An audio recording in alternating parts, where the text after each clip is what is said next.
सूदखोरों को लेकर जिस तरह से देवास ज़िले में कार्रवाई चल रही है, उसके बावजूद सूदखोर नए नए तरीके अपनाकर अनपढ़ लोगों को बेवकूफ़ बनाने की कोशिश कर रहे हैं। एक ऐसे ही मामला देवास एसपी कार्यालय में आया है। ये क्या पूरा मामला है? मैं प्रार्थी शंकर लाल चौहान का पुत्र दुर्गेश चौहान हूँ। मेरे पापा के साथ जालसाजी करके हमारी ज़मीन छीन ली गई। ये वर्ष 2014 और 13 की बात है, जब मुझे पढ़ाई से रिलेटेड पैसे की ज़रूरत थी। पापा ने कुछ लोगों से मतलब पैसे लेके केसर सिंह और सुगन भाई से 50-50 हज़ार रुपये लिए थे 2014 में। तो उसके बदले में हमने इकरारनामा करा था और इसके इकरारनामा करने के बाद हमने उनको पैसे वापस रिटर्न करने का 1 साल का इकरारनामा करा था। लेकिन कुछ परेशानी आने के कारण हमने उनको थोड़ा टाइम पे दे नहीं पाए हम पैसे। तो पापा को उन्होंने फोर्स करा, दबाव डाला और इसके बाद उन्होंने फिर वापस पापा को जालसाजी के थ्रू बोले चलो एक साल और बढ़ा देते। इस इस मैटर पे उनको यहाँ से देवास लेके आए। देवास लाने के बाद में वो उनसे ना पावर इकरारनामे की बजाय पावर और अटेंडिंग पे साइन करवाए गए इन्होंने। और इसके बाद में 70,000 रुपये हमने उन्हें है ना 35 हज़ार करके 70,000 रिटर्न भी कर दिए। तो ये जो आप बता रहे हो कि पावर ऑफ अटर्नी पे साइन करवा लिए, तो इसकी जानकारी आपके पिताजी को बिल्कुल नहीं लगी? बिल्कुल भी नहीं थी। पापा बिल्कुल अनपढ़ है और इस मामले में हमारे को भी कोई सूचना नहीं मिली। तो आपको जानकारी कैसे हुई इसकी? हमें जब जानकारी हुई, जब ज़मीन का मुआवजा आता है तब पापा हमारा नाम का मुआवजा नहीं आया, तो मैंने पापा को बोला था पापा आप जाके पता करो तहसील में क्या हुआ। जब पापा गए वहाँ पर देखा तो तहसील में पापा का नाम नहीं था ज़मीन पे।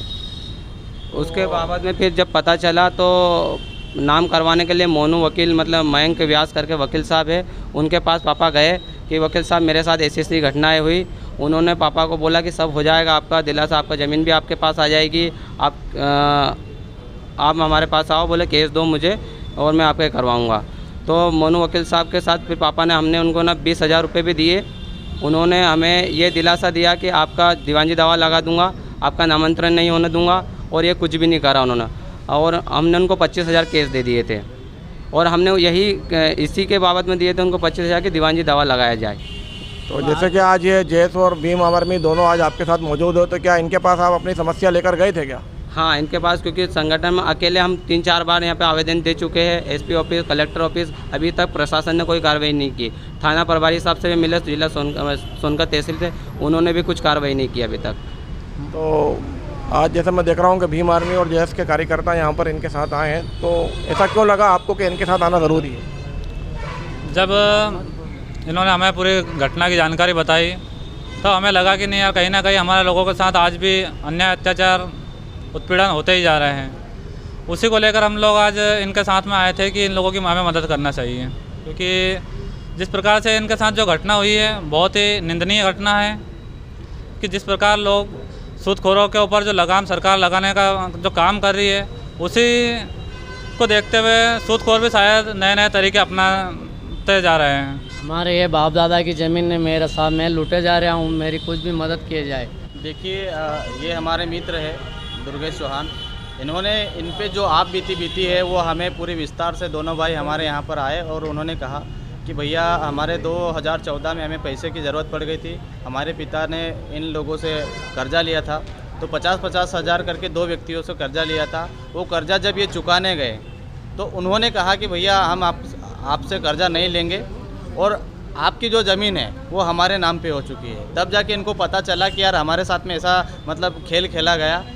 और फिर ये मामला जब इनके संज्ञान में आया, इन्होंने वकील किया और वकील ने इनको दिलासा दिया कि जो आपकी ज़मीन है हम किसी भी तरह से आपको जो नामांतरण होता है वो नामांतरण नहीं होने देंगे।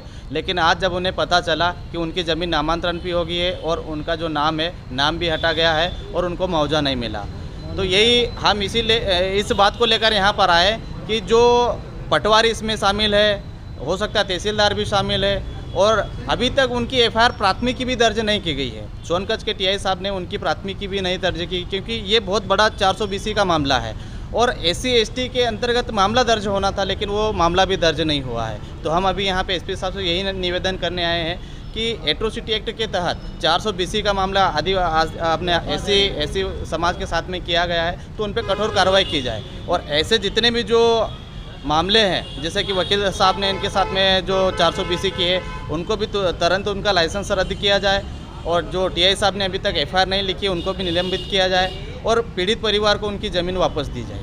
और वो अपने कलेक्टर साहब से भी मिले हैं, उनको भी आवेदन दिया, उनके संज्ञान में भी ये मामले को लिया गया है। अगर ऐसा नहीं होता है तो हम जल्द इस पर बड़ा आंदोलन करेंगे, क्योंकि जैसे तैसे हमारे पास 1-2 बीघा ज़मीन है जीवन यापन करने के लिए, वो भी हमें धोखा देकर छीनी जा रही है। तो कहीं ना कहीं ये पूरे समाज के साथ में खिलवाड़ किया जा रहा है, यानी कि हमारे भोलेपन का फ़ायदा उठाया जा रहा है। तो देखिए, हम चाहते हैं कि अगर पुलिस प्रशासन हमारा सहयोग करती है तो बहुत अच्छी बात है, नहीं तो फिर उग्र आंदोलन होगा।